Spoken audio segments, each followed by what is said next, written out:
Jewelry is high on the list of some investors. Here with a look at investing in precious metals and gems is Tabina Kahn, president of House of Kahn Estate Jewelers. Tabina, what are your top tips for people who want to invest in gold, silver, or platinum and want jewelry that will hold its value long term or appreciate? Jewels have an intrinsic value. They will carry no credit risk. So it's going to be a long-term investment for anyone that's holding jewels. Could you give us an example? So this gold necklace, for example, this weighs 9.12 carats of ounces of gold. So as gold continues to go up, which is what many experts are predicting, this is going to increase in value. So basically you're wearing a valuable asset as it continues to increase the metal itself. What about investing in gems? Are some better than others? I always tell viewers to buy what they like, but if they really want an investment, what I would suggest is a heated versus a no-heated stone. A no-heated stone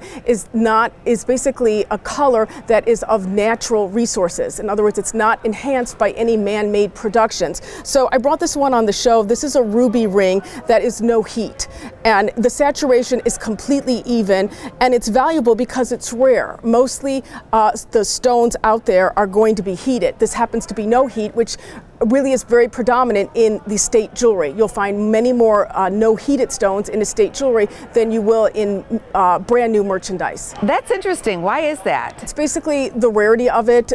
They felt that nowadays the man-made stones had to be colored enhanced because they just didn't have the craftsmanship that they did back in the 1920s, the 1930s, 1940s, and 1950s. And I say to the viewers out there, it's supply versus demand. If there is a very small supply of these items, the demand is going to be stronger.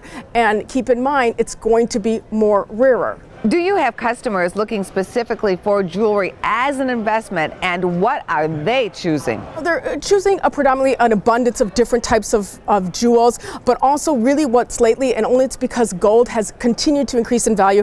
I brought on the show today the Liberty $20 gold coins, which is weighs 1 ounce of gold. MS62s, MS63s. What to tell the viewers out there is if they are going to be purchasing gold coins, to get it from a proper numismatic agency. In other words, it has to be graded. But really, after 1933, they did not make these coins anymore. So once again, it's rarity. Something that is not in a huge supply is going to be much more rarer. When it comes to coins, tell us more about identifying a legitimate dealer. You want to get it from primarily an estate jewelry company, but you want to get it that has to be graded by some very well-known numismatic agency. That is your prime resource. Whether it's a stock or precious metal, it's worthless if you don't have a buyer. So what are your tips? You have to buy it right.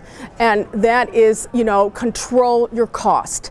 And by controlling your cost, it's not going to be by a high-end jewelry store where the markup is going to be about a 2,000% markup. Keep in mind, if something's on sale at a high-end jewelry store, it's on sale discounted for 50%, it's still, a 1,500% markup. What are your suggestions when selling jewelry? You don't want to go primarily to a pawn shop because they're not going to know what you have. You want to go to someone that is a reputable gemologist. That is probably the key and one of the most important aspects, because you want someone to know what they are looking at. A lot of times, for example, this gold necklace was not purchased just by weight alone, but it was purchased by the design. It's a 1960s link, so it's the craftsmanship, the workmanship that is valuable. And once again, knowledge is going to be power for the average consumer out there that's looking to sell their jewels. Thank you for helping us out, Tabina. Plenty of great information. Thank you again, Angie. It's always a pleasure to be on your show. Thanks for having me.